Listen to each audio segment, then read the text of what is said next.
I was rinsing out my coffee mug when my phone lit up on the counter. It was almost 10 at night in Greeley, and I was exhausted from a day of field reports and budget meetings. I figured it was a coworker with yet another late request. But then I saw the name on the screen, Mom. My stomach tightened the way it always did. I stared at the vibrating phone until it stopped.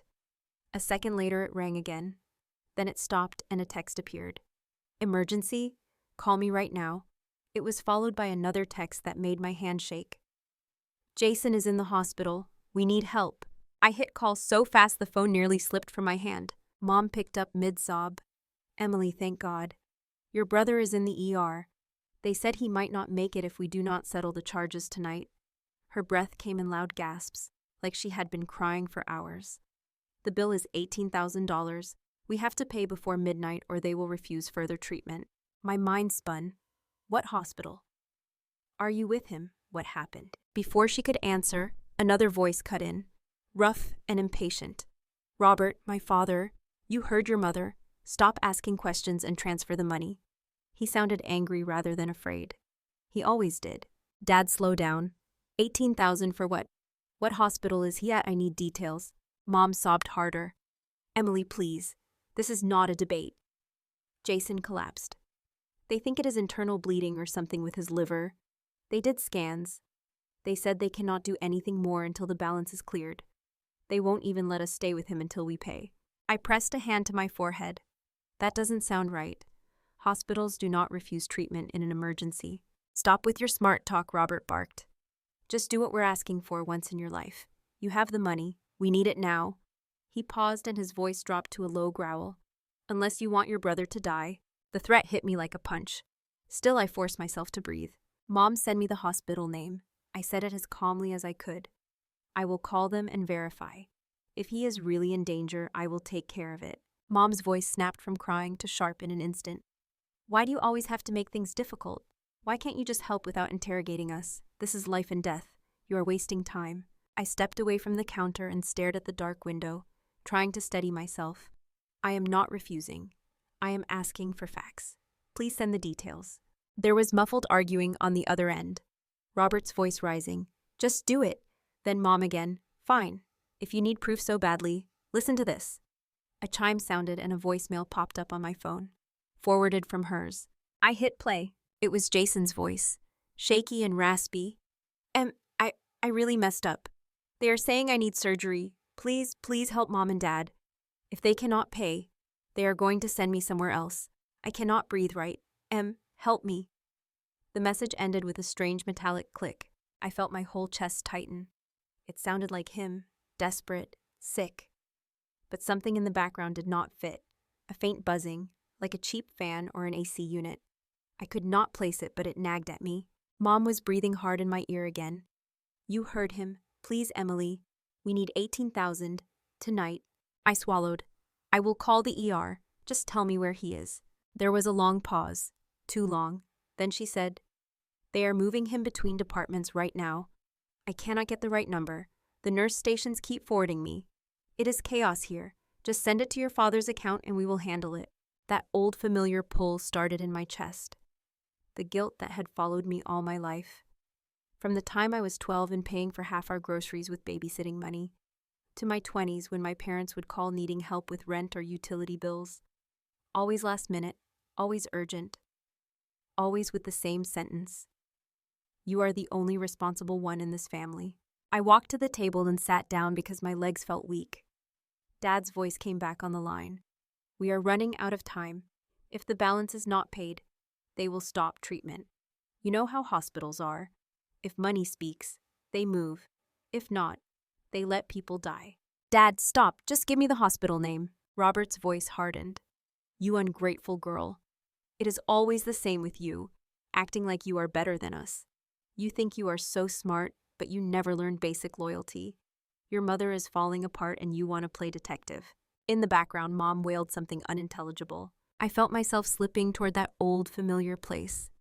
The place where I apologized for things I hadn't done. Where I gave up money I couldn't spare. Where I let myself believe that caring for them meant obeying without question. But the voicemail's strange background noise wouldn't leave my mind. Dad, I said quietly, if Jason is in danger, I will help. But I am not wiring $18,000 blind. Not again. His voice broke into a snarl. Fine, if he dies, that is on you. If your brother dies because you wanted paperwork, remember that for the rest of your life. Do you hear me, Emily? You will remember it forever. Then the call dropped. I sat there staring at the phone in my hand. The kitchen was silent except for the hum of the refrigerator. I should have been crying. Instead, a cold numbness spread through me. The phone buzzed again. This time it was a voicemail from an unknown number. I pressed play. It was the same message from Jason. Exactly the same. Same shaky breath, same words, same metallic click. The exact same recording. I replayed it. Twice, 3 times. Identical. A chill ran down my spine. Someone had forwarded a pre-recorded voicemail to me from another phone. My parents called again. I let it ring. I typed Jason's name into the patient lookup for every major hospital within 20 miles. No results. I checked urgent care centers, walk-in ER clinics. Nothing. My parents kept calling, then texting, accusing me, pleading, cursing, demanding, threatening. It all blurred together. I pressed the phone to my chest and closed my eyes. If this was a lie, it was a big one. If they were willing to fake Jason's voice, then $18,000 was not the real emergency. It was the cover. The phone buzzed again. Another text from Mom. If you do not help, your brother may not make it to morning. Do you want that on your conscience? I looked at the message until the screen dimmed.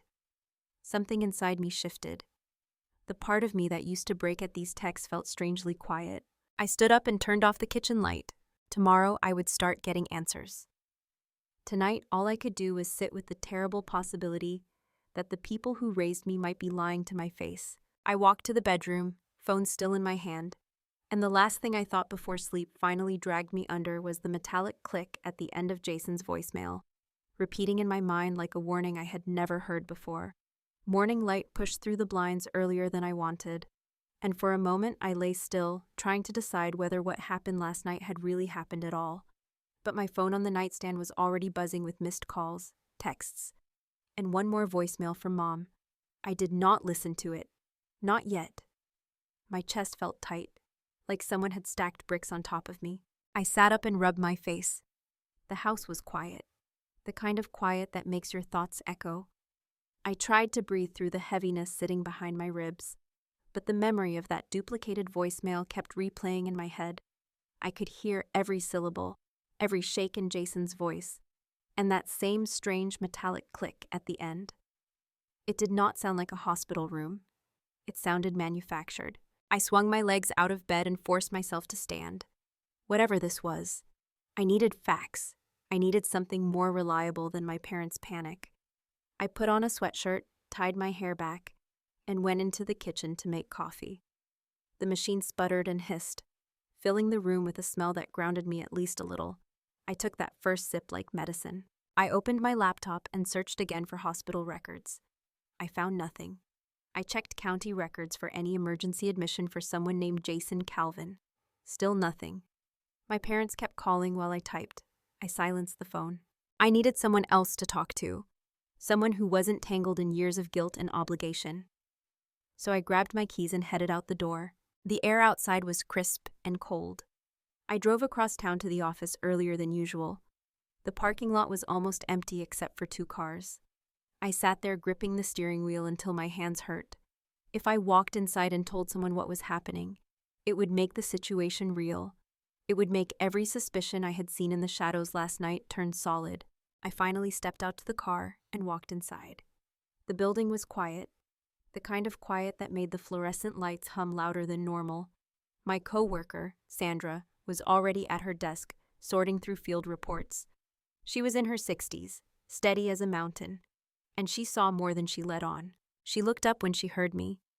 "Emily, you look pale. What is going on with you?" I sat down across from her because my knees suddenly felt weak again. I don't know how to explain it.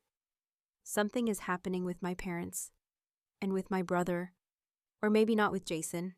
I do not know. They want $18,000. They said it is a medical emergency, but nothing matches up. And something about the voicemail, I opened my phone and played it for her. She listened with her eyes narrowed slightly. When it ended, she asked me to play it again, then again. After the third time, she leaned back in her chair. The click at the end, she said, "That is not hospital equipment. That is the sound of a cheap voice recorder shutting off." I felt the blood drain from my face. Sandra kept talking in that calm way of hers. And his breathing.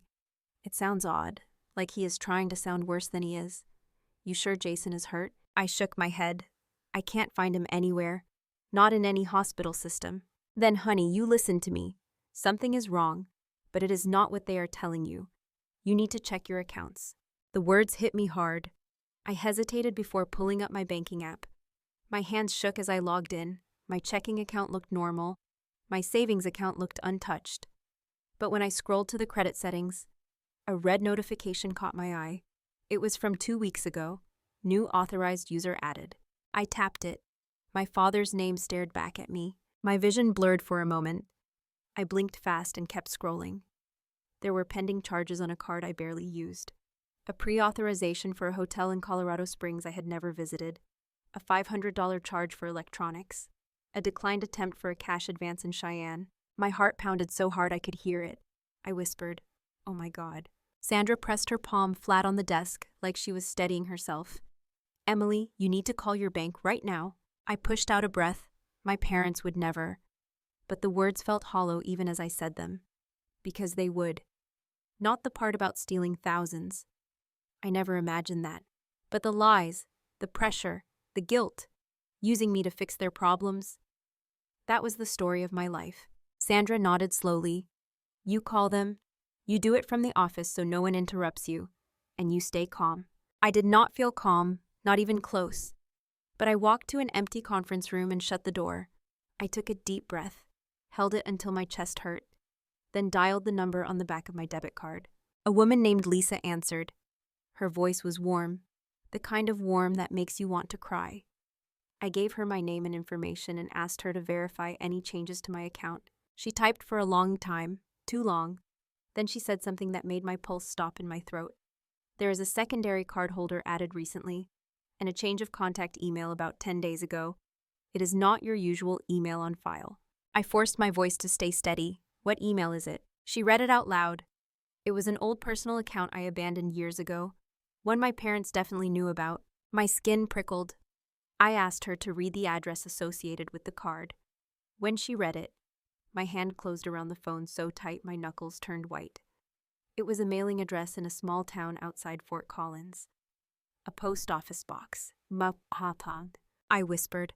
"I have never lived there. I did not authorize this." Her tone shifted immediately.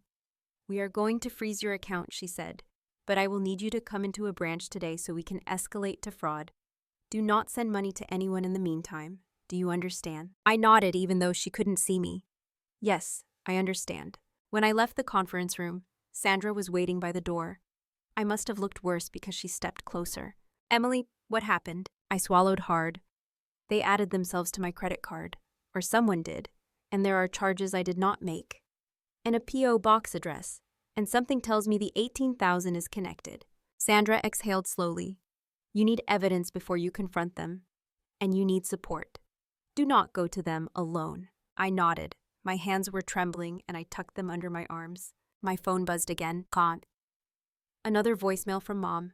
I didn't play it, not after everything. Sandra looked at the screen, then back at me. "Let it sit," she said. "You call the bank branch and make an appointment. You take your time, and you do not let them bully you." Her voice softened.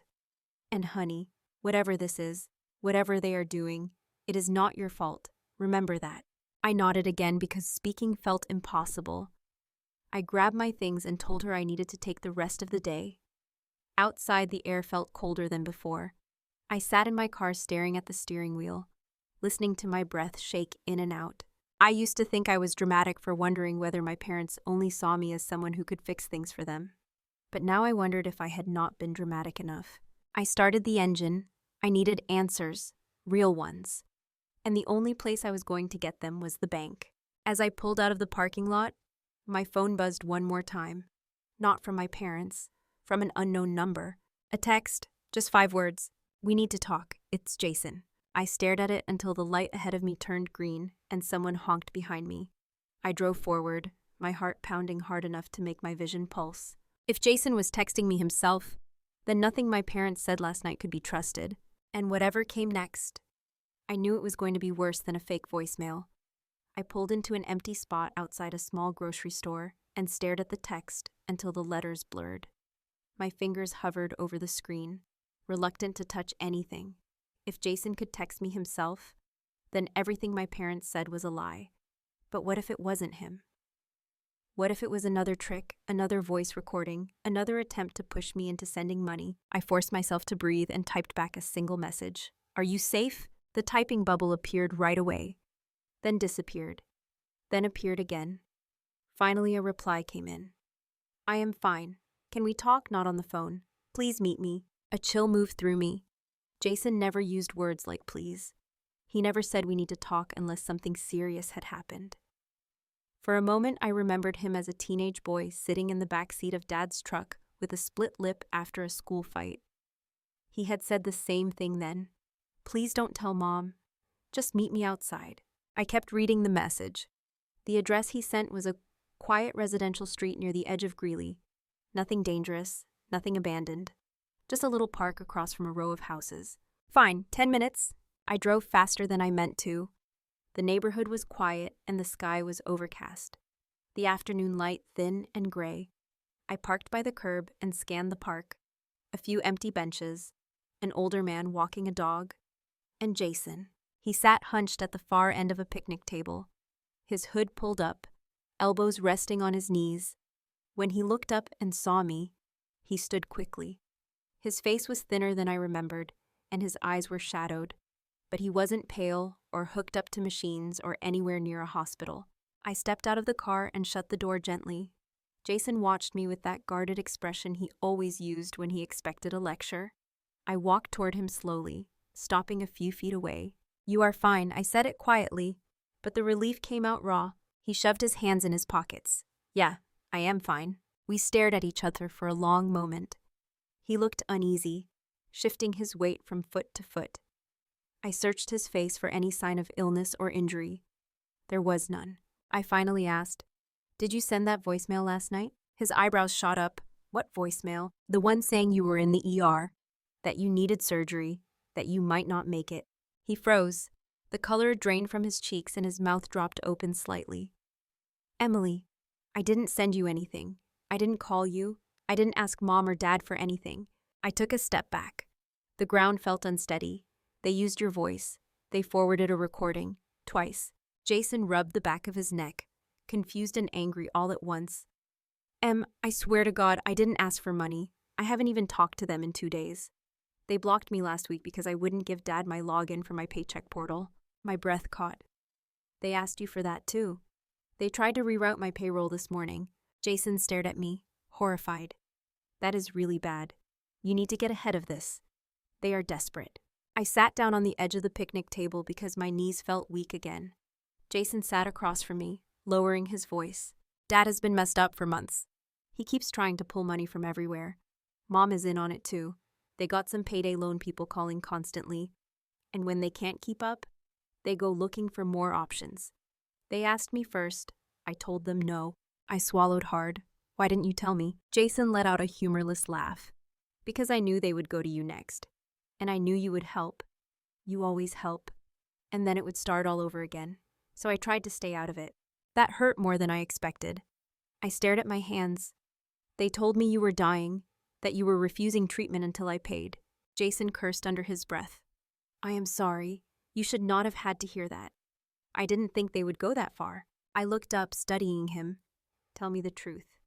Did you have anything to do with the credit card changes, the P.O. box, the charges?" His head snapped back sharply.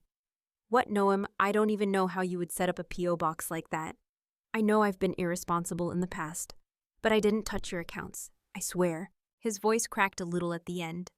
Jason wasn't perfect, but he wasn't a liar. Not like that. Not about something huge. I believed him.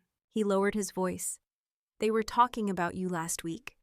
I overheard them whispering something about needing a big sum fast.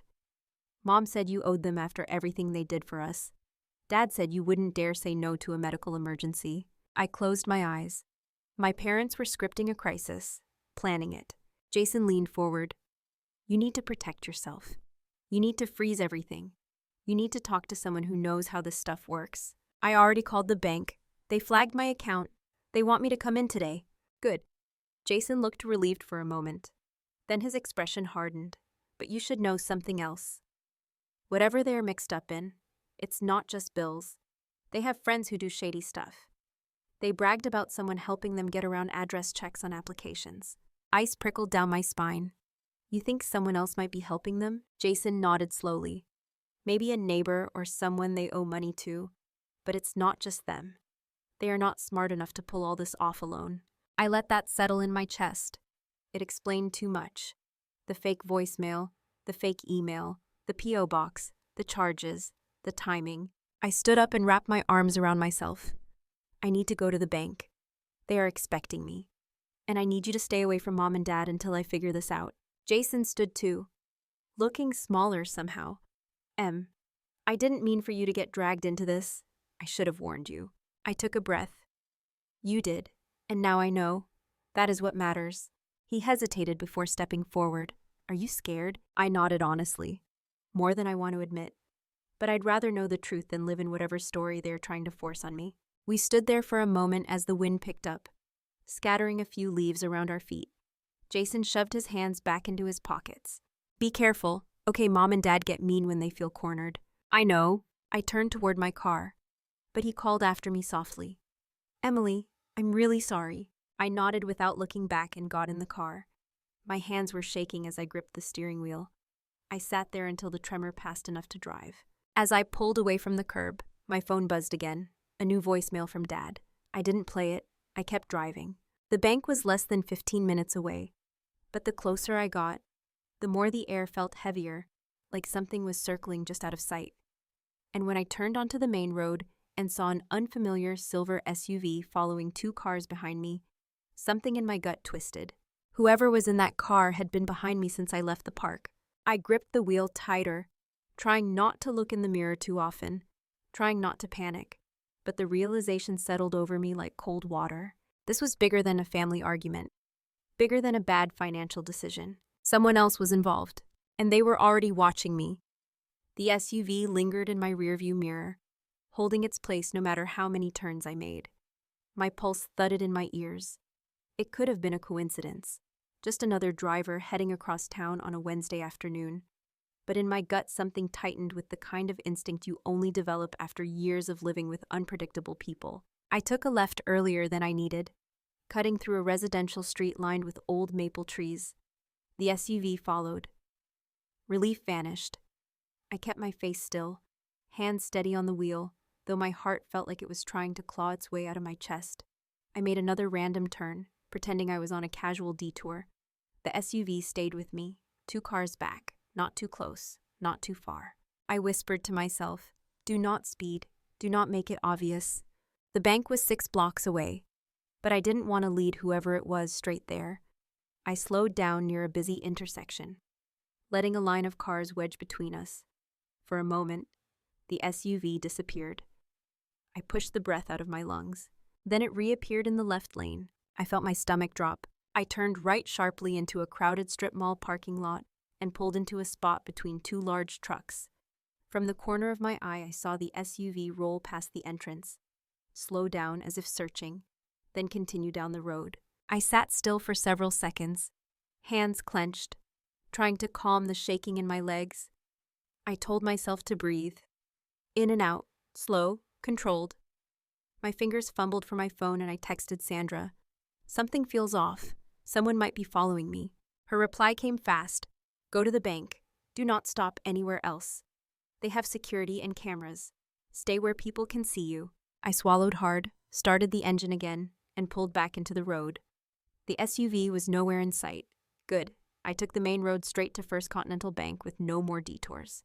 When I turned into the parking lot, my shoulders dropped a little. The building stood at the corner of a busy intersection. Wide windows, 2 tellers visible inside, and a security guard standing near the entrance. I parked close to the front door and sat there for a moment, my hands gripping the wheel until the shaking stopped. Inside, the air smelled like copier toner and polished tile. A woman in a navy blazer greeted me with a practiced smile. Good afternoon. How can we help you today? I cleared my throat. I have an appointment with someone from account security. My name is Emily Calvin. Her smile softened. Of course. They are expecting you. Please follow me. She led me down a short hallway to a glass-enclosed office where a woman in her 40s sat behind a desk, reviewing a printed folder. Her nameplate read Lauren Hensley.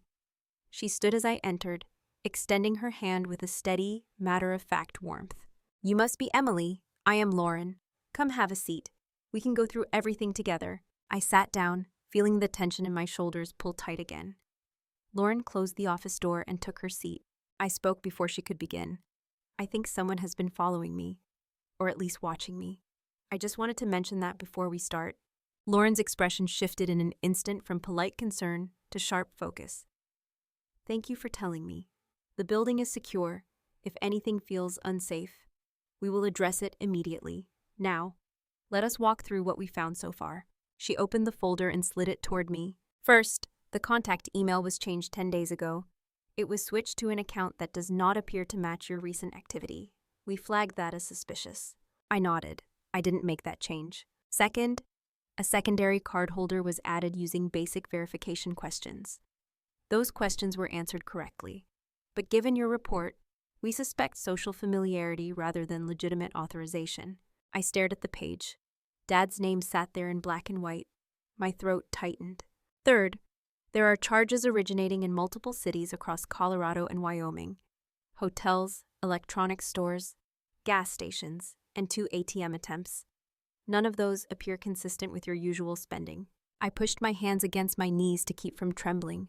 I didn't make any of them. I understand, Lauren said gently. And that is why we froze the card. But there is something else you need to see. She clicked open a screen on her computer and turned the monitor slightly so I could view it. Someone also attempted to change your home address.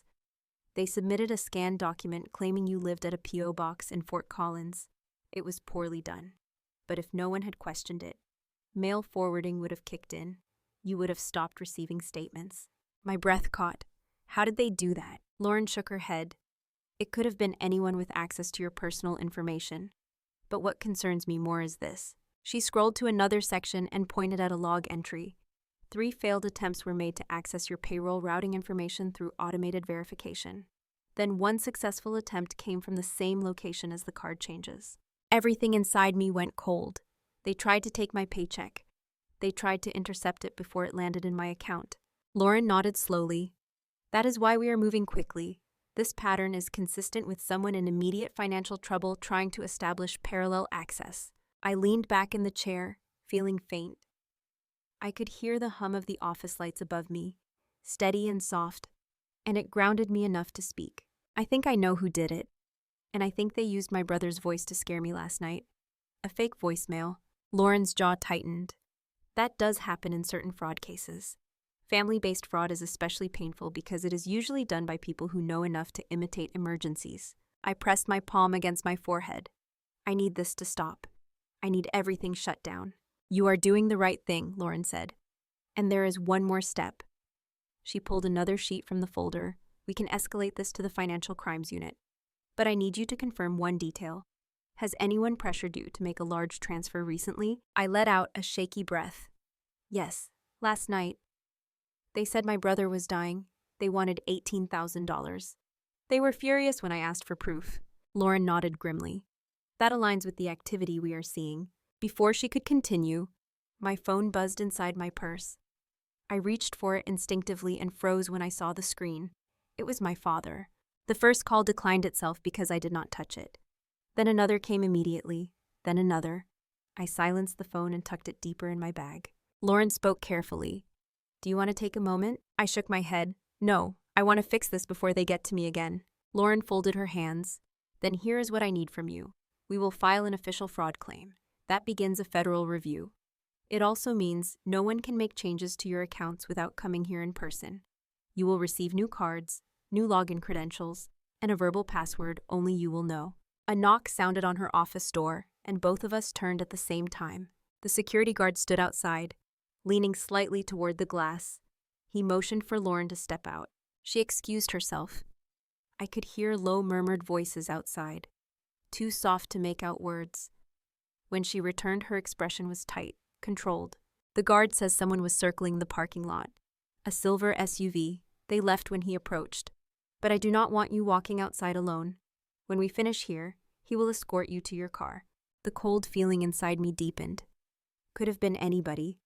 But it didn't feel like anybody. Lauren sat back down. We will wrap this up and get you secured. Then I want you to go somewhere safe. Do you have someone you can stay with tonight? I nodded slowly. Sandra, I think she would let me. Good. Take the escort out and drive straight there. I tried to steady my breath as she typed notes into her system. My mind drifted back to the SUV, the fake voicemail, the sudden urgency of my parents' calls. This wasn't just a bad choice on their part. This was a plan, a coordinated attempt to drain me of whatever I had left. Lauren printed a packet of papers and slid them toward me. These are your next steps. Freeze your credit with all 3 bureaus. Update every password you own. And if they contact you again, document everything. I nodded, gripping the folder as if it were a life raft. When she stood, I stood too, my legs a little unsteady. The guard waited by the front door. As I stepped outside next to him, the wind hit my face sharp and cold.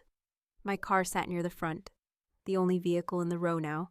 The guard looked around the lot, then signaled that it was clear. I unlocked my door, thanked him, and got inside. My hands shook so badly I had to grip the steering wheel with both hands to make them stop. A message arrived on my phone. From Mom, then another, then another. I did not open them. I started the car, but as I pulled out of the lot, I caught a glimpse of something in the corner of my eye. A familiar silver SUV turning onto the road behind me. My pulse jumped hard enough to make my breath catch. I gripped the wheel tighter and whispered a shaky word into the silence.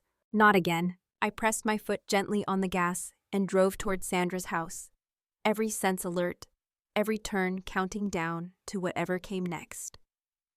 The SUV kept the same careful distance behind me, never speeding up, never dropping back far enough to lose sight of it.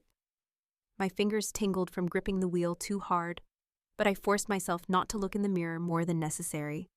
If I made it obvious I had noticed, I had no idea how the driver would react. I turned onto a residential street leading toward Sandra's neighborhood, the kind with wide lawns and old oaks that arched over the road.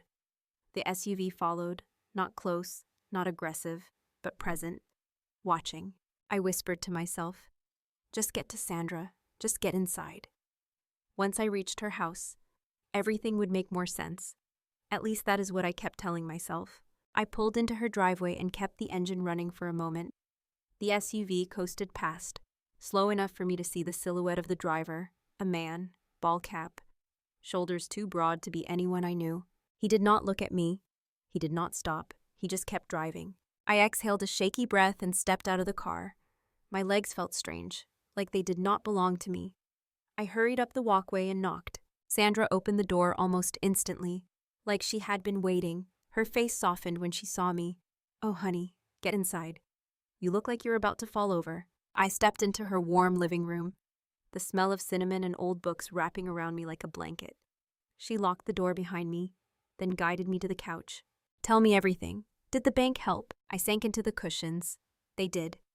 But it is worse than I thought. They tried to change my address, my email, my payroll routing. They tried to add themselves to my cards. And the bank thinks someone else might be helping them. Sandra sat beside me, her face tightening with concern. Someone else who? I shook my head. I don't know. Jason thinks they have a friend involved. Someone who knows how to get around verification. She let out a long sigh and put a hand gently over mine. People do terrible things when they feel cornered, but you are doing everything right. You are protecting yourself. My phone buzzed again. Mom. Then again, Dad. Then Jason. My heart lurched. I opened the one from Jason. He texted, "They know you went to the bank. Be careful." My chest tightened. Before Sandra could ask, my phone buzzed again, a voicemail. My thumb hovered over the play button. I did not want to hear their voices. Not yet. But something told me I needed to know. I pressed play. My mother's voice exploded through the speaker, frantic and shaking. "Emily, you do not understand what you are doing. You are tearing this family apart. If you keep pushing, things are going to get worse. Please stop. Please answer us." Then the tone shifted. My father came on, his voice lower, edged with fury. "You think you can turn strangers against us. You think the bank will protect you. You are making a mistake. If you walk away from us, you are walking away from everything. You hear me? Another voice cut in at the end. A man's voice I did not recognize. Only a few muffled words, but enough to chill every inch of me. She went to the bank. What do you want me to do? Then the message cut off. Sandra's hand tightened around mine. That is not good. That is someone else. That is not your father. My whole body felt cold. I replayed the end. That voice was younger, sharper, not a neighbor, not a relative. Who do they know who would do this? I whispered. Sandra frowned and leaned back as if thinking. Honey, your parents always struggled. But did they ever borrow money from anyone shady? Did anyone show up at your house asking for payment? Did they ever talk about someone who could get things done? I stared at her and swallowed. There was a man named Carl, a friend of my father's from years ago. He used to come around when I was a teenager. Dad said he fixed financial problems. I remember thinking he made things worse. He always talked like he had answers for everything, and Dad listened to him. Carl, Sandra repeated quietly, tasting the name. Do you know his last name? I shook my head. No, I was too young. But if he is involved now, we both fell silent. The possibility hung heavy between us. Sandra stood suddenly and walked to her kitchen counter. Sit tight. I am making you tea before you pass out on my floor. I managed a weak laugh, but my mind kept racing. My parents were in deep trouble, so deep that they had dragged someone else into it. Someone willing to follow me. Someone willing to help fake a medical emergency. Someone willing to access my accounts. My throat tightened as I whispered to myself, why would they do this to me? Sandra returned with a steaming mug and handed it to me. Because they think you owe them. Because you always said yes before. And because they are desperate. Desperate people do dangerous things. I held the mug in both hands, letting the heat soak into my fingers. My phone buzzed again, another voicemail. I turned the screen over face down. Sandra watched me. Do you want to listen to it or not? I shook my head. Not right now. I cannot hear another threat. Not today. Then don't. She sat again and rested a hand on my shoulder. You are safe here. They cannot hurt you. They cannot get inside. And even if they tried, I would deal with them myself. The corners of my mouth lifted slightly. You probably would. I took a sip of tea and felt it warm my throat. The shaking in my hands finally began to ease. But before I could relax, headlights swept across the wall through the front window. A car had slowed outside. Sandra's entire posture stiffened. She stood and walked to the curtain, peeking out through a narrow slit. She inhaled sharply. It is that SUV again. My heart plummeted. She turned to me quickly. Emily, get away from the window. I set the mug down and stood, my pulse pounding. Sandra watched the street for several seconds. Her voice was a forced whisper. The driver is just sitting there. He has not stepped out. My breath tangled in my chest. What do we do? Sandra stepped back from the window, her jaw set. You stay here. Do not go near the door. I am calling the police. Before she could dial, the SUV rolled slowly forward and parked along the curb across from the house. It did not leave this time. It waited. My skin prickled. The house felt too quiet, too exposed. Sandra placed one hand on my arm, steadying both of us. Her voice was low but strong. Stay close. Something is happening here. The SUV engine cut off. The silence that followed was worse than the sound. Sandra and I stood absolutely still, listening for any sound from outside. The quiet pressed against the windows like something alive, and I found myself holding my breath without meaning to. I could hear my own pulse pounding in my ears. The SUV sat there on the street like a shadow that had grown roots. Sandra whispered without looking away from the window, "Do not move unless I tell you to." Her voice was calm but tight, the kind of tight that comes from years of knowing when danger is real. I stayed beside her, trying to make my lungs work again. I kept waiting for a door to open, footsteps to approach, some sign of what the driver wanted, but nothing happened. Seconds stretched, then minutes. Finally, Sandra stepped back. We cannot just stand here all night. Sit down for a moment. Keep your phone close. I followed her to this couch, but I couldn't make myself sit. My nerves were too raw, my mind too unsettled. My phone buzzed again and praka. I nearly dropped it, but this time it wasn't from my parents or Jason. It was from Meredith Walsh. I stared at the name on the screen before answering. I knew she rarely called without a reason.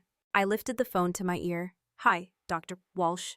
"Emily, thank goodness," she said softly. "You left earlier so quickly. I meant to tell you something else about your mother and the documents she requested. I thought you might still want to know." Sandra looked over at me sharply and mouthed, "Put it on speaker." I nodded and tapped the button, setting the phone on the coffee table. "Dr. Walsh continued, "Your mother has been asking for old copies of blank hospital forms for months. I never gave them to her, of course, but she tried asking different nurses on different days. She even used different stories each time. I began to suspect she had a reason that was not medical." I pressed a hand to my stomach. "What kind of stories? Headaches? Fainting spells? Insurance issues?" "Sometimes she said your brother needed documents for work, but none of it matched. At one point she told someone she needed proof of an MRI just to show someone else. It was strange, Emily, very strange." Sandra whispered under her breath. She was building excuses. She was preparing. I swallowed. Did she ever mention me? Was she trying to get documents in my name? Dr. Walsh hesitated. Not directly, but she did ask once how a person might get replacement copies of medical records for a family member who lives out of town. She said it was for tax purposes. It did not add up. My mouth felt dry. So she was trying to gather anything she could use against me. Anything to make the emergency seem believable. Sandra asked the doctor gently, "Did she ever bring anyone with her?" "Not always. Sometimes your brother. But there was a man once. A man I did not recognize. He stayed in the waiting room. I only saw him for a second. Tall, dark jacket, baseball cap." She lowered her voice. "He was watching everyone who walked by. It made my staff uncomfortable." My eyes shot up to meet Sandra's, the SUV. I forced my voice to be steady. "Dr. Walsh, do you remember when he came in with her? I believe that was sometime last fall. October, maybe. He looked like someone hired to be discreet, or someone who did not want to be seen." A shiver ran through me. "Thank you for calling. This helps more than you know." Before she hung up, the doctor added softly, "Take care of yourself, Emily, and please be cautious around your parents. I fear they are mixed up with someone who does not have your safety in mind." The call ended. My hand hovered over the phone long after the screen went black. Sandra exhaled slowly. "This is bigger than them." I knew it. I rubbed my eyes, trying to stop the tremor in my hands. They lied about Jason. They tried to take my paycheck. They tried to access my accounts. They faked documents. And now someone else is part of it. Someone organized. Sandra nodded. Someone who benefits if your parents get money. Someone who knows how to hide. I felt my throat close. What am I supposed to do now? Before she could answer, headlights flashed outside again. Both of us froze. This time the SUV door opened. I felt every muscle in my body lock into place. Heavy boots touched the pavement. A long shadow stretched across the street. Sandra moved slowly toward the window, staying low, and peeked out through the curtain. Her breath caught in her throat. He is walking toward the house. My heart slammed against my ribs. My palms grew slick with sweat. What do we do? Sandra backed away from the window. Go to the kitchen. Now, stay out of sight. If he knocks, we do not answer. If he tries to break in, the police will be here because I already called them when you were on the phone. Just go. I nodded and slipped toward the kitchen, my legs shaky. I crouched behind the island counter, listening hard. The house creaked softly with every shift in temperature. I could hear my own heartbeat echoing in my ears. Then came the knock. Slow, heavy, 3 knocks spaced apart like he wanted us to know he wasn't nervous. Sandra stayed silent in the front room. Another knock, louder this time. Then a voice. Deep, calm, not threatening, but not friendly either. Is Emily here? I pressed my hand over my mouth to stop the sound that rose in my throat. Sandra said nothing. Her silence was louder than any answer. The man spoke again, his voice carrying through the door. I need to talk to her. It is important. My body curled in on itself. He knew my name. He knew where Sandra lived. He had followed me from the bank. He had spoken to my parents. He had been with them before. My thoughts churned until I felt dizzy. Another knock, a pause, then footsteps moving across the porch. I heard the sound of the SUV engine starting. I reached up slowly and peeked through the small kitchen window. The SUV backed up a few feet. The driver sat still for a moment as if making a decision, then pulled away from the curb and vanished into the street. Sandra appeared in the doorway, her shoulders sagging with tension. He is gone. The police are on their way, but he is gone. I stood slowly, holding onto the counter for balance. My legs felt numb, like the fear had drained all strength from them. Sandra's voice shook slightly for the first time since all this started. We need to figure out what they want from you, and why they are willing to go this far. I swallowed. I think it is more than money. Something else is going on. Something they are not telling me. Sandra nodded, her face pale. Then we need more answers. And there is only one person who might have them. She meant Jason. And suddenly I understood. If my parents had been using forged documents and fake recordings for months, Jason must have seen more than he realized, more than he admitted. My hands shook as I reached for my phone. I scrolled to his name. I hovered there, my thumb trembling. Sandra placed her hand gently on my arm. When you are ready, but you are not going through this alone. I nodded, breathing in slowly as I tried to steady myself. The night outside felt darker than it had before, heavier somehow. The kind of darkness that warned there was more to uncover, more to fear. But the truth was no longer optional. It was coming whether I wanted it or not. I sat on Sandra's couch with my phone in my hand so long my fingers went numb. Every part of me felt pulled in two directions. One side wanted to call Jason and demand every truth he had ever held back. The other side wanted to curl into myself and not hear one more thing that would confirm how deep this nightmare went. Sandra stayed beside me without rushing. She understood what silence meant when someone was standing at the edge of something painful. When I finally exhaled, it felt shaky and uneven. I pressed my thumb on Jason's name. He answered on the second ring, his voice low and tired. Are you all right? I swallowed before speaking. Someone came to the house. Someone who knew my name. Someone who spoke to Mom and Dad. They sent him after me. He knocked on the door. Jason cursed under his breath. I knew they would drag him into this. I just hoped he was long gone. Who is he, Jason? What is his name? Jason hesitated. I could hear him breathing through the receiver, could feel the weight of what he didn't want to say. When he finally spoke, the words cracked a little. His name is Eric. He used to run with some guys who could get things done without paperwork. Dad met him a long time ago, when they were looking for ways to deal with bills that kept piling up. And when things got worse this year, Dad reached out to him again. My heartbeat stumbled. Jason lowered his voice.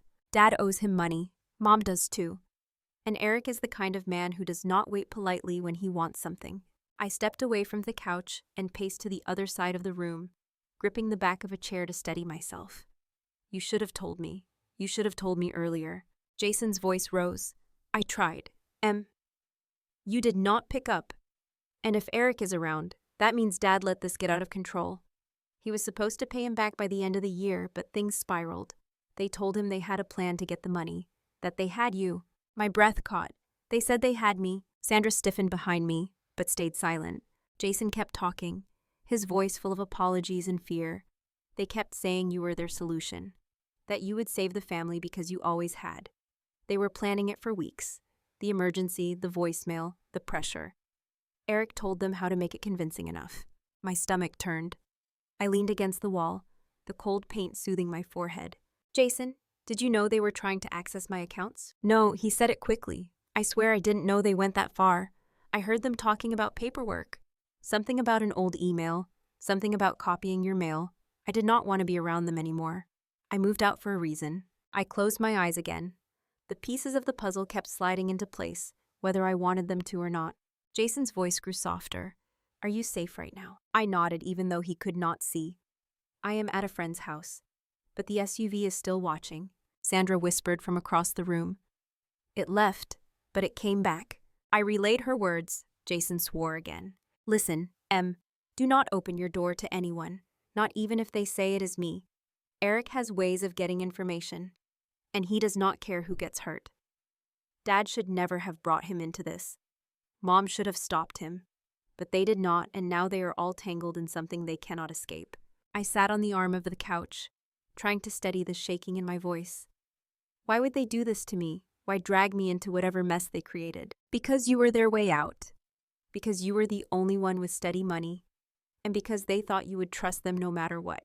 His words stung even though they were true. There was a long pause on his end before he spoke again. I need to tell you something else. Something important. Eric asked to hear your voice. He said he needed it for something.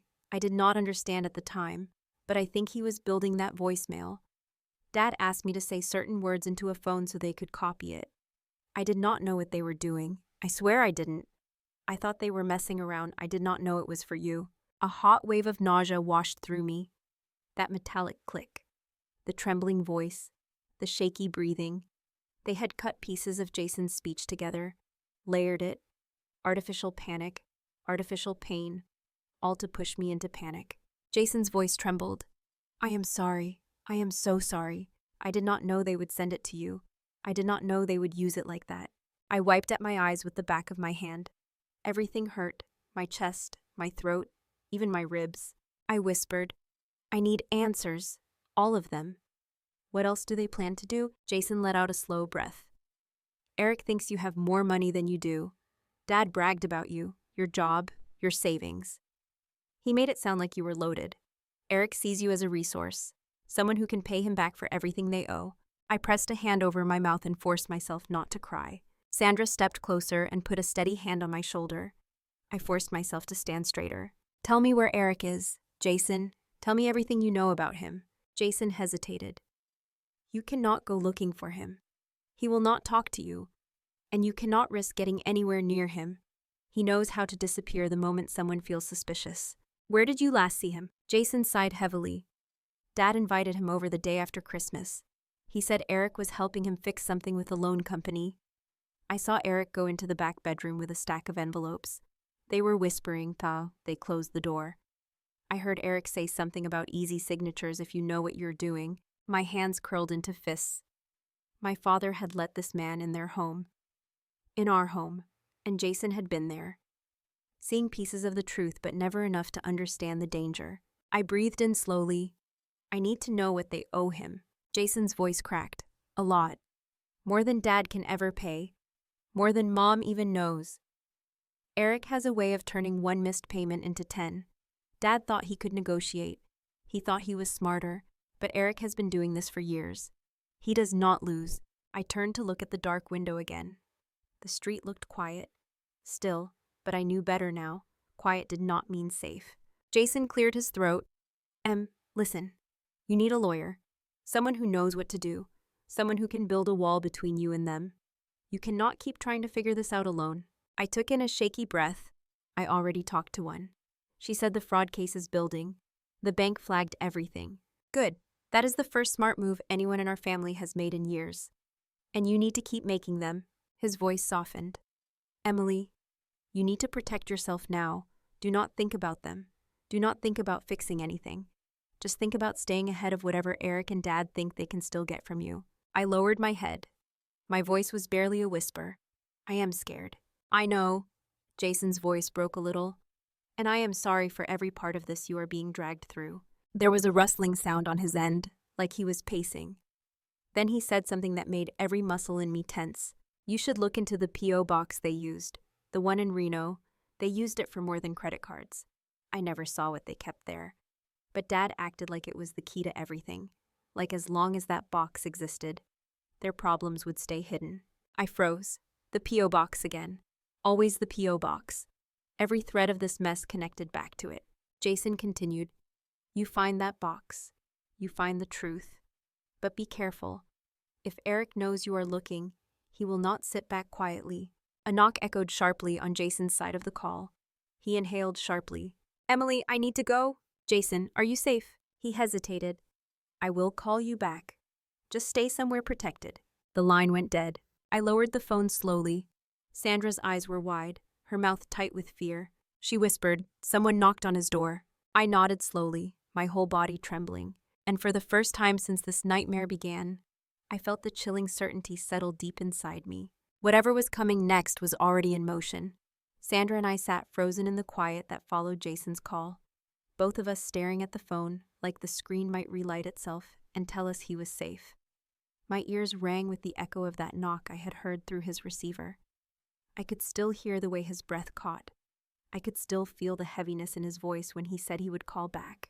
But he had not. Sandra spoke first, her voice low and steady.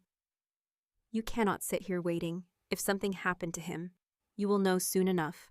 Right now, you need answers. You need control. Her words settled over me like a heavy blanket. I stood slowly, my legs unsteady beneath me. That P.O. box.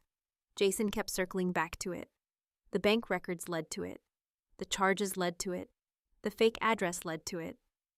Even the SUV somehow felt connected to it. If anything about this entire nightmare held the truth, it was there. I need to confront them. I said, my parents, I need to go to the house. Sandra stepped forward. Emily, wait. You heard what Jason said. Your father is desperate. Your mother is being pulled by both sides. And there is a man who has already followed you. You cannot walk into that without thinking this through. I ran a hand through my hair. I know. But I need to hear them say it. I need to hear with my own ears what they have been doing. Sandra nodded, though her face was full of worry. I will go with you. Not inside, but I will wait outside. You are not walking into that house alone. I felt my throat tighten. I wanted to say no, that she did not have to risk herself, but I did not have the strength for bravery. I needed someone nearby, someone who would call for help if things went wrong. We drove in months, the kind of silence filled with too many thoughts. The houses we passed looked the same as always, calm and quiet, but everything inside me felt jagged, unsettled. Shadows seemed longer, corners seemed darker. By the time we pulled onto my parents' street in Greeley, my palms were damp, my chest felt tight. Sandra parked at the end of the block, far enough that we would not be noticed but close enough that I could run if I needed to. She reached over and squeezed my hand. You do not owe them loyalty when they use you like this. You go in, get what you need, then you walk out. I nodded, trying to steady my breath. I opened the door and stepped out. The wind cut through my jacket, sharp and cold. My parents' porch light flickered like it always did, the same broken bulb that no one ever bothered to replace. I walked up the front path and knocked. The door opened almost immediately, as if they had been standing right behind it waiting for me. My mother's face appeared first. Her eyes were red, but not from crying, more like from anger or exhaustion. She opened her arms as if expecting me to fall into them. Emily, you scared us.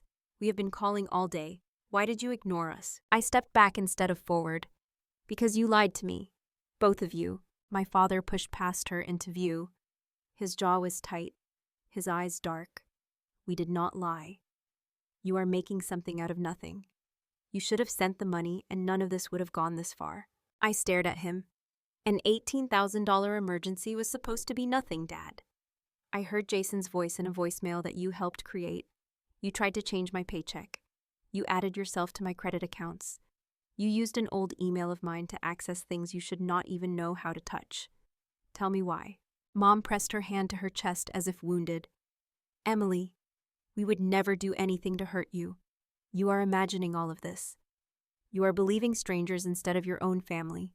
I looked directly at her. The bank verified every single change.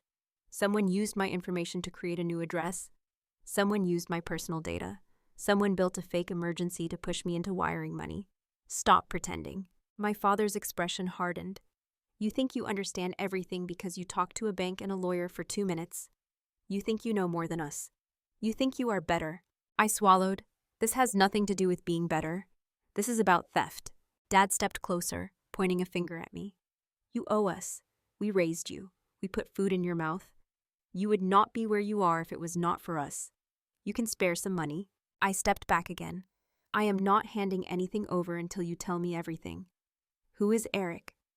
What does he want from me? My mother's eyes flashed panic, and she glanced toward my father, who shut her down with a single look. Mom's lips pressed into a thin line. Dad glared at me. You do not say his name. You do not bring his name into our house. My stomach twisted. Then tell me what he is doing following me. Why is he knocking on doors looking for me? My mother whispered. He is just trying to help. I stared at her. Help with what? She looked down, hands shaking. Sometimes people need assistance when they are in trouble. Your father did not mean for it to go this far. We had some difficulties. Bills, loans, mistakes. Dad barked, "Stop talking!" And then it happened. The moment I had been waiting for. The slip, The crack in the wall. Mom blurted, "If you had just paid the $18,000 like we told you, Eric would have left us alone." Dad spun toward her.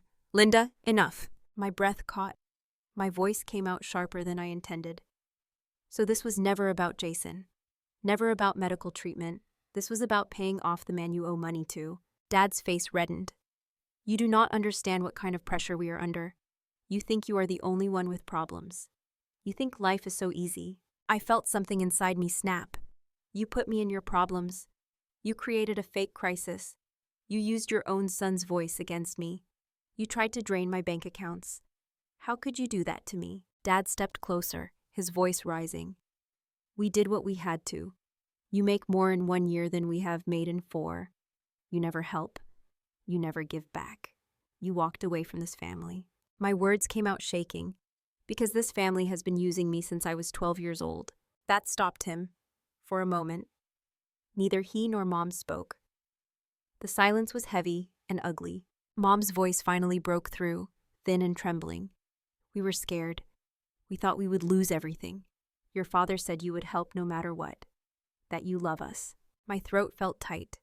"I do love you, but what you are doing is not love." Dad balled his fists. "You think you can make us look like criminals? You think anybody will believe you over us? We are your parents." My voice hardened. "The bank already believes me. The lawyer believes me. And Jason knows what you have been doing." Mom gasped. "Jason talked to you. He had no right to open his mouth. He was supposed to stay quiet." Dad snapped. "He ruined everything." I felt the pieces click into place. "So you planned all of this? Every part of it?" My father's face twisted. "If you had just done what you were supposed to do, none of this would be happening." I stepped back toward the door. I heard enough. Dad lunged forward as if to stop me. "You are not leaving until we finish talking." I reached for the doorknob, without thinking, and Mom's voice rose behind me, sharp with panic. "Emily, wait. If you walk out now, things will get out of control. You do not know what Eric is capable of." I turned slowly. "Then tell me." Mom's face drained of color. "He told us he wanted proof you would cooperate. Proof you would not go to the police. He said if you turned against us, he would handle it his own way." Sandra's car headlights flicked across the window as she shifted closer on the street. I forced myself to speak. "I am done. Whatever this is, whatever you have chosen to be part of, I am not going down with you." Dad stepped forward again. "Emily, if you leave this house, you are no longer part of this family." I opened the door, I said quietly. "Then I guess that decision has already been made." And I walked out into the cold night, my pulse pounding so loud it drowned out the sound of the door slamming behind me. Sandra pulled her car up the moment she saw me step out of my parents' house. I walked straight toward her without looking back. My legs felt stiff, like they belonged to someone else.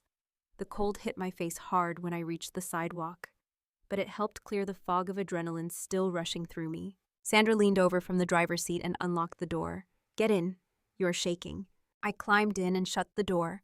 My hands trembled so badly I tucked them under my thighs. Sandra glanced at me, concern pulling at the lines around her eyes. Did they admit anything? I stared ahead at the dark street. They lied, they begged. They blamed. Then they said if I walked away, I was no longer part of the family. Sandra put the car in drive. "That is not a family. Not anymore." I didn't respond. I just stared through the windshield, the neighborhood blurring past us, my chest tight and hollow at the same time. When she pulled onto the main road, she reached over and squeezed my arm gently. "You did the right thing, Emily. They are dangerous right now. You cannot help people who refuse to see what they are doing." I nodded faintly. I needed normal air, a place without shouting or manipulation. I needed answers that did not come wrapped in guilt. And tomorrow morning, I knew exactly where to get them. Summit Bank had already seen pieces of the picture. It was time they saw the whole thing. We drove back to my place so I could change and sleep a few hours. I did not sleep. Every time I closed my eyes, I heard that man's voice through the door, or Jason whispering warnings, or Dad shouting that I owed them. I paced the bedroom until sunrise lit the window. At 8:30, I called the bank and asked to see investigator Mark Rutledge. The woman on the line said he would be available around 10. "Good," I said. "I will be there." I arrived a little early. The parking lot was busy, full of people going about normal lives. people whose families didn't weaponize emergencies against them. I walked inside, clutching the folder Lauren had given me yesterday. The same security guard stood near the front. When he saw me, he nodded once. He recognized me. That should have been comforting, but it wasn't. It only reminded me I needed protection. Lauren met me in the hallway.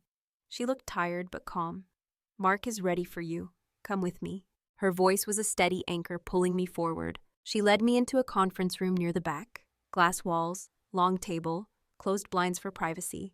Mark sat at the head of the table, reviewing documents. His posture straight, focused. He looked up when we entered. "Emily, thank you for coming. We have a lot to go through today." I sat across from him and opened the folder. Mark folded his hands. "Before we begin, I need to ask, are you in any immediate danger?" My throat tightened. "I don't know. There was a man following me yesterday. He came to the house of a friend. He knocked. He knew my name, and he spoke to my parents." Mark nodded slowly. "That aligns with what we suspected. Let's start with the fraud activity, then move to personal safety." He turned a monitor toward me. It showed a complete timeline of unauthorized changes, charges, login attempts, and address updates. He pointed at the screen. The earliest attempt occurred 14 months ago. That is when the first P.O. box address was used. The email change request came 10 days ago. And here are the attempted routing number updates. These happened on the same day your parents contacted you. My chest tightened. They timed everything. Lauren spoke quietly. "They wanted access before you could question anything." Mark continued. "We also found something else." He clicked another tab. "Someone requested a duplicate debit card using your identity. The request was denied because the signature did not match." A wave of nausea rolled through me. "They tried to impersonate me." Mark nodded. "Yes. And whoever helped them knew part of your information, but not all. That suggests an outside party. Someone familiar with fraud techniques, but not familiar with you personally." "Eric," the name sat heavy in my mind. Mark studied my face. "You look like you know who that might be." I swallowed. "A man named Eric. A friend of my father's. He was involved in something last year. I don't know much about him. But Jason said he is the one who knows how to get around verification. And that he wanted money from them. A lot of money." Mark exchanged a look with Lauren. "That makes sense. This fits the pattern of people who pressure families into extracting money from anyone they think has resources." I leaned forward, my voice shaking. "They created a fake medical emergency. They sent a voicemail spliced together from Jason's voice. They demanded $18,000 that night." Mark frowned sharply. "They manufactured the emergency." I nodded. "I confronted them last night. They admitted pieces of it, not everything, but enough." Lauren's eyes softened with a kind of sadness mixed with understanding. Family-based fraud is some of the hardest to deal with. Banks cannot stop it alone, but we can escalate it to the State Financial Crimes Unit. Mark straightened a stack of papers in front of him. "Before we do that, there is one more thing we have to look at." He slid a printed sheet across the table to me. It showed a list of transactions, all originating from one place. Reno, Nevada. The P.O. box, always the P.O. box. Mark tapped the sheet. Most of the stolen funds, fraudulent charges, and application documents trace back to that location. Whoever orchestrated this used that box as a hub for everything. My heartbeat kicked up.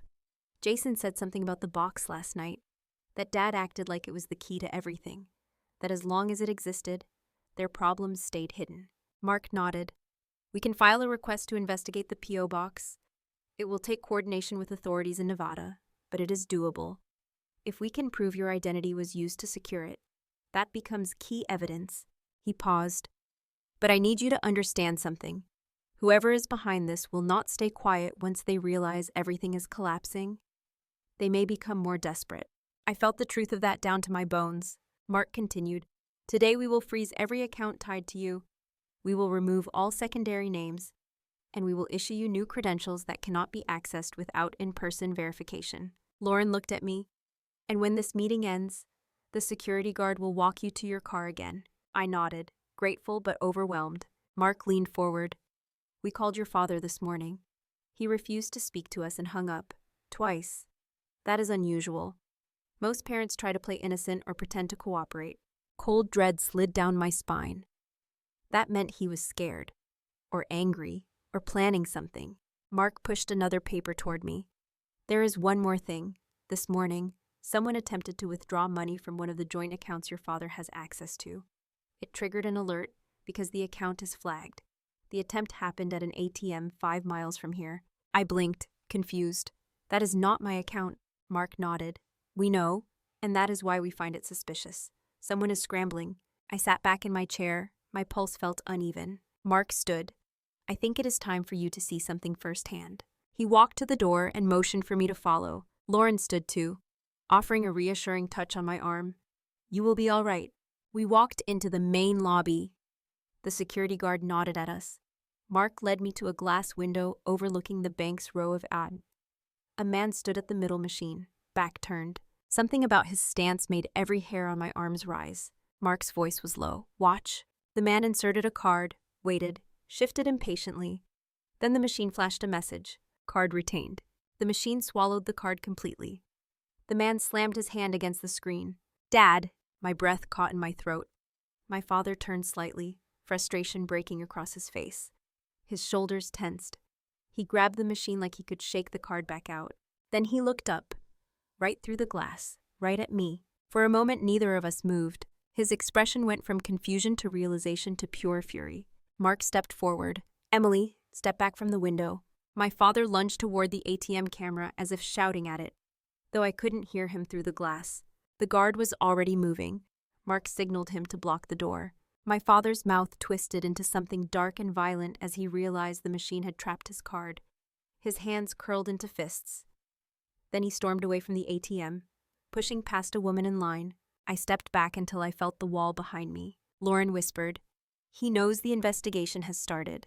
Mark nodded once, and he knows it is collapsing. My chest tightened until it hurt, because for the first time, I realized what I had been trying not to admit. My father no longer wanted answers. He wanted control, and he had just lost it. I pressed my back against the wall as my father stormed out of the ATM area, his anger filling the space even through the glass. The guard stayed by the entrance, blocking any attempt he might make to come inside.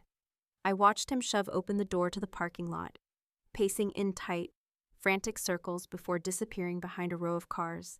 Mark waited until he was out of sight before turning to me. You did the hard part.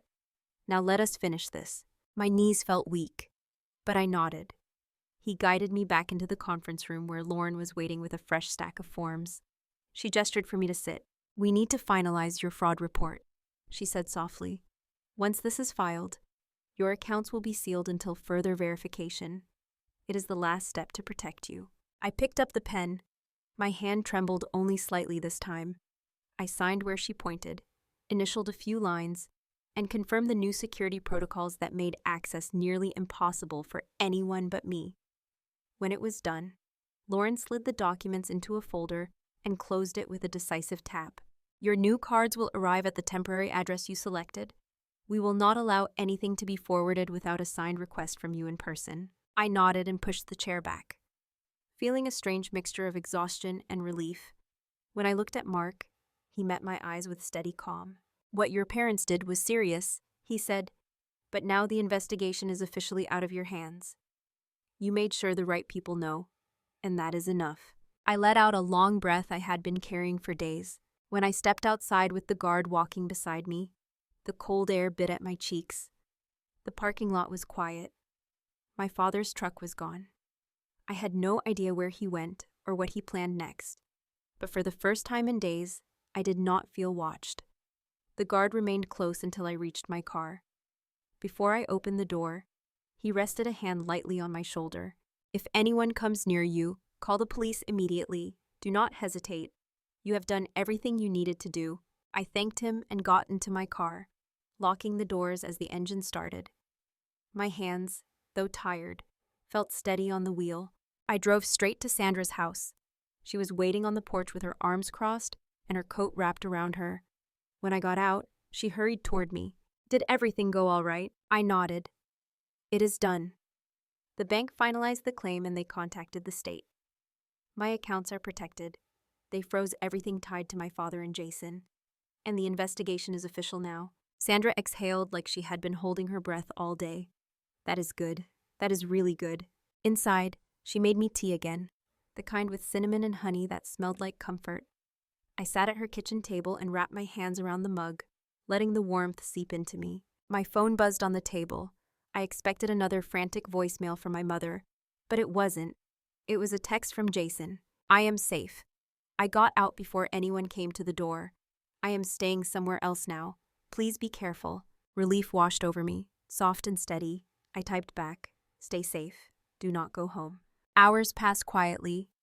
At some point, I fell asleep on the couch, and I woke to the sound of Sandra moving around the living room, opening curtains so morning light could pour in. I blinked against the brightness. My body felt heavy, but for the first time in days, it wasn't with fear. It was simple exhaustion. Sandra gave me a gentle look. Do you want breakfast? I managed a small smile. Maybe in a bit. She nodded and went into the kitchen. I sat up slowly, rubbing my eyes. The world felt different, not fixed, not easy, but clearer. The truth was no longer pressing from every corner. The storm had passed, and what came after was calmer than I expected. When I checked my phone again, there were more messages from Mom. Most were long paragraphs accusing me of betrayal, of heartlessness, of abandoning them. But one message, the shortest of all, sat at the top. They froze our accounts. What did you do? I stared at the words, feeling nothing but a quiet emptiness. I didn't reply. There was nothing left to explain. Later that afternoon, I drove home to pack a few things. I stayed only long enough to gather the essentials and lock the door behind me. I set up forwarding to a secure location, updated every password, and filed the final police document electronically. Grace, my attorney, sent a confirmation that she had received everything she needed. I spent the next week at Sandra's house, sleeping more than I expected, letting the quiet settle back into my bones. Every morning I checked for updates from the bank or from Grace, and every morning something new had moved forward. The fraudulent P.O. box was under review. The Reno transactions were officially tied to stolen identity. My accounts were recovering, and the investigation continued to build momentum. By the end of that week, my credit report showed protective locks across every bureau. My father's attempts to reopen accounts were denied. My parents kept texting, but the messages slowed when they realized nothing they said would change the outcome. Eventually, the text stopped altogether. It was strange, that silence, heavy and final, like the closing of a door I had been standing behind my whole life. When I finally returned to my own home, the air felt lighter. I made coffee and sat by the window, watching the steam rise from the mug. My phone chimed with a message from Jason. He was looking into moving out of state. He wanted a fresh start. He thanked me again for believing him. I stared out at the neighborhood and let something inside me loosen, something I had been carrying since childhood. The belief that love and obligation were the same thing, that being good meant being used, that family could hurt you and still deserve your forgiveness. I had broken that belief, and in the quiet of my living room, I felt something close to freedom. In the weeks that followed, I changed my phone number, I switched my email, I set up a new direct deposit with my company, this time with two-factor verification. I made changes that protected me, not the people who took advantage of me, and slowly life started moving forward again. Some nights I would catch myself listening for the sound of a car slowing outside, or checking the blinds twice before going to bed. Old habits die hard, but each day the fear dulled a little more. By spring, the bank notified me that the case was officially part of a larger fraud investigation spanning multiple states. My role was complete. My accounts were secure. My life was my own again. One evening, I sat on my porch with a light jacket and a cup of tea, watching the sunset paint the sky in soft gold. The world felt quiet, peaceful, mine. I thought of everything that had happened, everything I had survived, everything I had let go of, and I told myself, finally with conviction, that protecting myself did not make me selfish. It made me whole. Thank you for staying with me through this story. If it resonated with you or reminded you of your own strength, feel free to share your thoughts in the comments and stay with me for more stories.